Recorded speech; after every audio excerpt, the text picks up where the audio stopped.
I was absolutely shocked when I found out what this nation's central bank is doing with its gold. I've only heard of this happening one other time. I'll explain what it is in this video as we explore.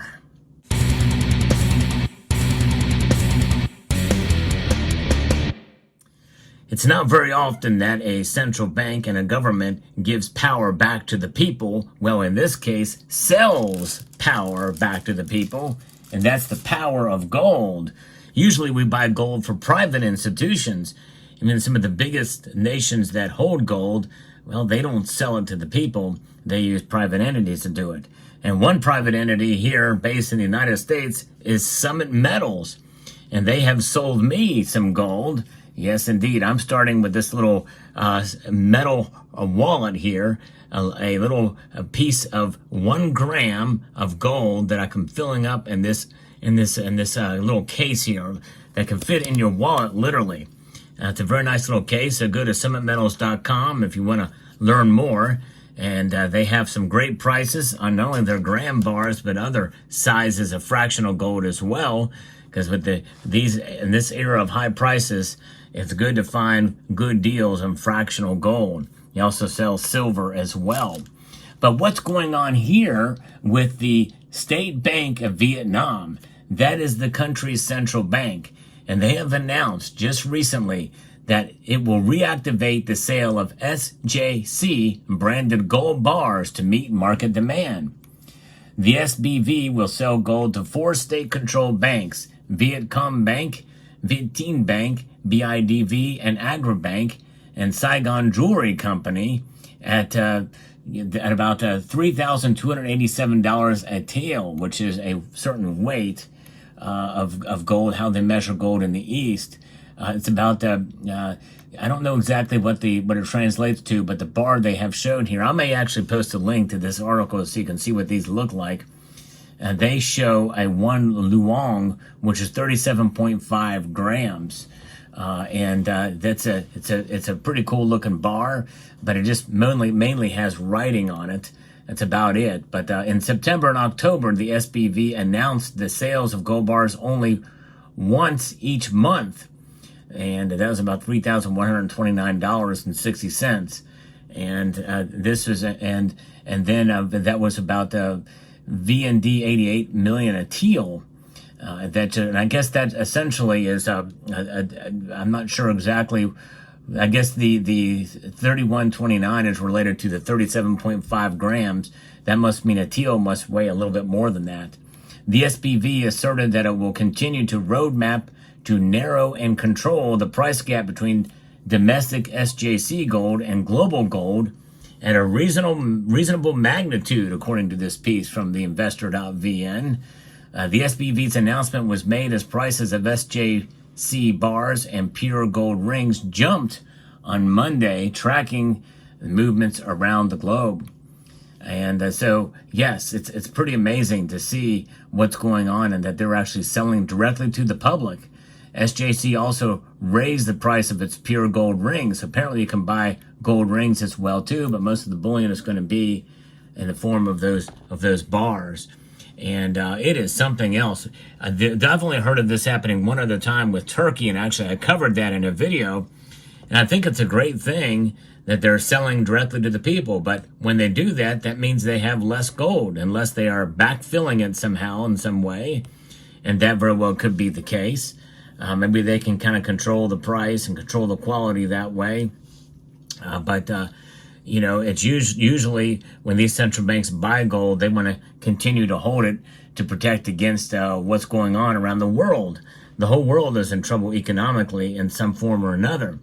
But things in the calculus has changed somewhat since the election of Donald Trump. But still, we are living in the same kind of situation, realistically, that needs to turn around.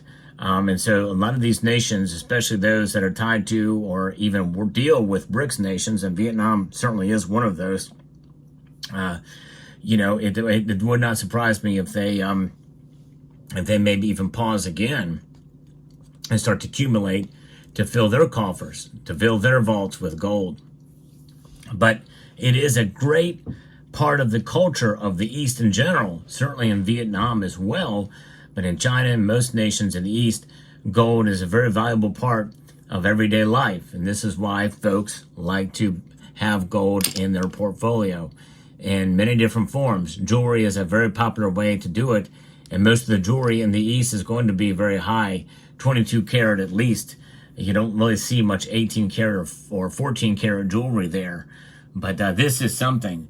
Now, amid wide premiums of domestic and international prices reaching nearly $783.30 a TL, and the SBV sold 1.82 tons of SJC gold bars via 9 auctions between April 19th and May 23rd. But the gap still lingered.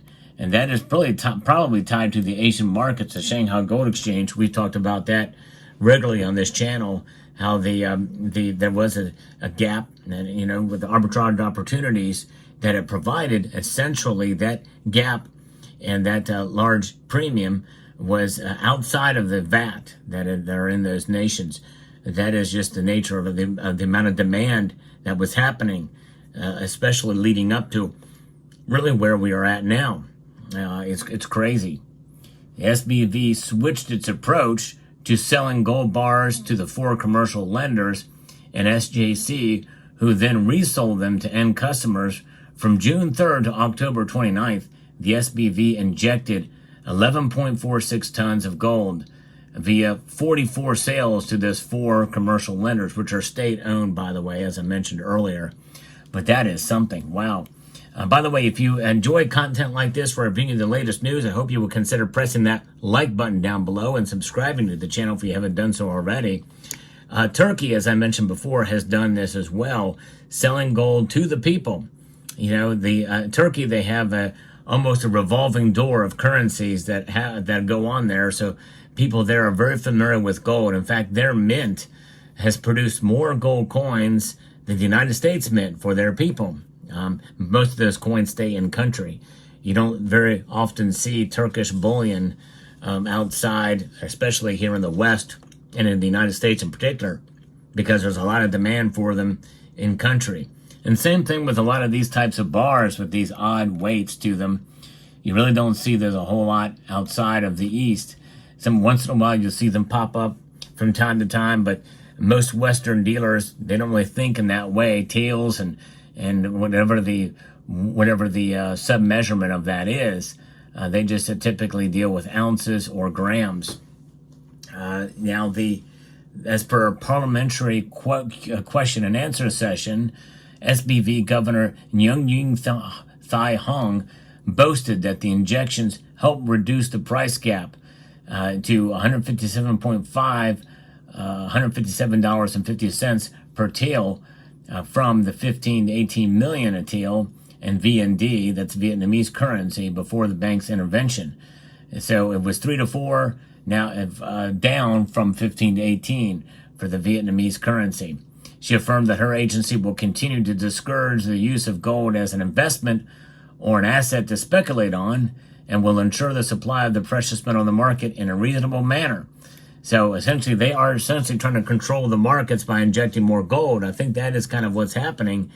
They don't want people to think of it as an investment. And really, that is wise advice.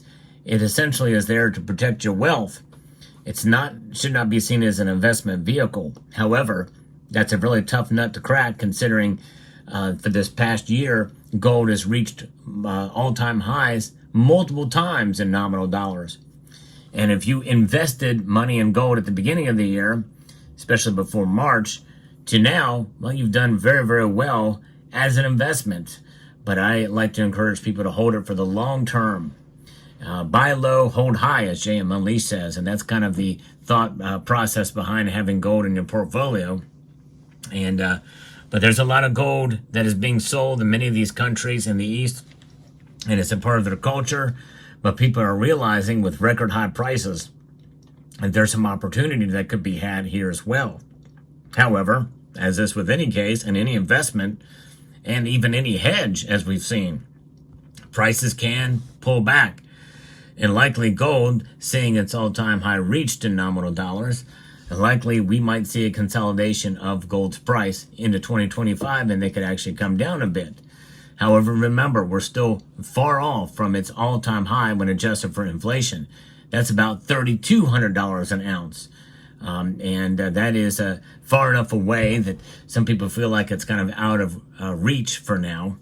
But nonetheless, gold will preserve your wealth over the long course of time, and that's the best thing we should hope for with gold. When we hold it in physical form, such as you see here, we can admire its beauty, its reflectivity, and its and the designs that are on different pieces.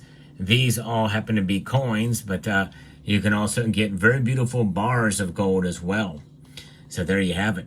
So let me know what your thoughts are about gold and the fact that the Vietnamese central bank is doing this. Now, I say this like it's a shock, but do you know of any other nation that sells gold pretty much directly, or at least through a state intermediary, to its citizens?